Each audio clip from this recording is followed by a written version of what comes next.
Manjipura road પર આવેલી ગોકુલધામ અને સાઈ વિલા સોસાયટી પાસેના રોડ પર ગટરના પાણીનું સતત ઉભરાવું એક ગંભીર સમસ્યા બની ગયું છે।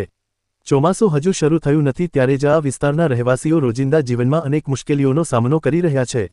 સ્થાનિક રહેવાસીઓએ જણાવ્યું કે વોર્ડ નંબર 1 અને વોર્ડ નંબર 4 વચ્ચે આવેલી આ જગ્યાએ ગટરની લાઇન બ્લોક થવાને કારણે રોડ પર ગંદુ પાણી ભરાઈ જાય છે।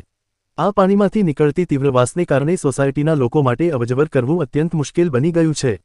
સવારે નોકરીએ જતા વ્યક્તિઓ અને સ્કૂલમાં જતા બાળકોને આ ગંદા પાણીમાંથી પસાર થવું પડે છે। રહેવાસીઓએ આશંકા વ્યક્ત કરી છે કે જો આ સમસ્યાનું તાત્કાલિક નિરાકરણ નહીં થાય તો આવનારા ચોમાસામાં સ્થિતિ વધુ વિકટ બની જશે। ગંદા પાણીને કારણે મચ્છરોનું પ્રમાણ વધ્યું છે અને વિવિધ ચેપી રોગોનો ખતરો વધી ગયો છે। નામ અલ્પાબેન સંતોષકુમાર પરમાર છે। હું અહીંયા મંજીપુરાની ગોકુલધામ સોસાયટીમાં રહું છું અને ગોકુલધામ સોસાયટી અને આ સાઈ વિલા સોસાયટીની વચ્ચેનો જે આ રસ્તો છે એની હદ બિલોદરાની અને મંજીપુરાની ને વચ્ચે આ ગટરની સમસ્યા છે। છેલ્લા 3 મહિનાથી અહીંયા ગટરો ઉભરાય છે। આવતા જતા બધા રાહદારી હેરાન થાય છે, પબ્લિક બી હેરાન થાય છે। મચ્છર અને ગંદકી બહુ થઈ છે અહીંયા, પણ કોઈ સત્તાવાર અધિકારી કોઈ આનું કોઈ નિકાલ લાવતા જ નથી। રામકુટી, જાનકી પાર્ક, એની આગળ છે કર્મવીર, આ બાજુ સાઈ વિલા, પાછળ રુદ્ર, જલારામ, આ બધી સોસાયટીની પબ્લિક અહીંયા હેરાન થાય છે, પણ આનો કોઈ આ પ્રશ્નનો કોઈ નિકાલ આવતો નથી। બસ આ જ સમસ્યા છે અમારી। કેટલો સમય થયો છે તમે નગરપાલિકાને રજૂઆત કરેલી છે?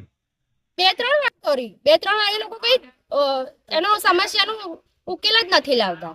લેખિતમાં આપેલી છે અરજી? લેખિતમાં બી આપી છે અને એ લોકો આવીને બી જોઈને જાય છે, કશું કરતા જ નથી। કેટલો સમય થયો છે? છેલ્લા 3 મહિનાથી છે આ સમસ્યા। જી, આપનું નામ અને અહીંયા શું સમસ્યા બની છે? મારું નામ પ્રદીપ છે અને અમારી સમસ્યા એ છે કે આ ગટર લાઈનો પાણી છેલ્લા 3 મહિનાથી હેરાન પરેશાન અમે આનાથી થઈ ગયા છીએ। સવારે સ્કૂલ માટે બાળકો ટાઈમ નથી સાચવી શકતા, કેમ કે મેન રોડ છે, અહીંયાથી જવું જ ક્યાંથી? સ્કૂલ, કોલેજ, છોકરાઓ ટ્યુશને જશે ક્યાંથી? બરાબર છે, અમારો પ્રશ્ન છે। કાલે મારું બાળક અહીંયા રસ્તામાં પડી જાય તો એની જવાબદારી કોણ લેશે? બરાબર છે। આ કયા વિસ્તારની સમસ્યા? આ વિસ્તારની સમસ્યા એવી છે કે વોર્ડ નંબર 4 અને વોર્ડ નંબર 1 મંજીપુરા અને નવા બિલોદરા બંનેની વચ્ચેનો જે મેન માર્ગ જઈ રહ્યો છે, બરાબર છે, મેન રસ્તા ઉપરની જ આ સમસ્યા છે। અને મુદ્દો એ છે કે જે અમારે SRP ને જે મેન રસ્તો જે ટચ થતો હતો એ બી ફાટક બી બંધ થયેલું છે, જેથી કરીને અમારી 8-10 સોસાયટી છે અને બાજુમાં બીજી 5-10 સોસાયટી બધા જ રહીશો અહીંયાથી આ રોડનો ઉપયોગ કરી રહ્યા છે, તો બધા જ આ ગટરની અંદર રોડની અંદરથી જ જઈ રહ્યા છે। તો આ વિકટ સમસ્યા દિવસે દિવસે વધતી જઈ રહી છે અને આની કોઈ જ સમાધાન હજુ સુધી કરવામાં આવેલ નથી।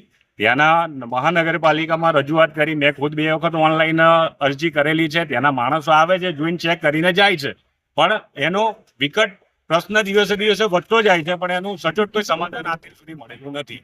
તો અમારી મહાનગરપાલિકાને નર્મ અરજ એવી છે કે જેમ બને એમ તાત્કાલિક ધોરણે આનો નિકાલ કરીને આપવા વિનંતી।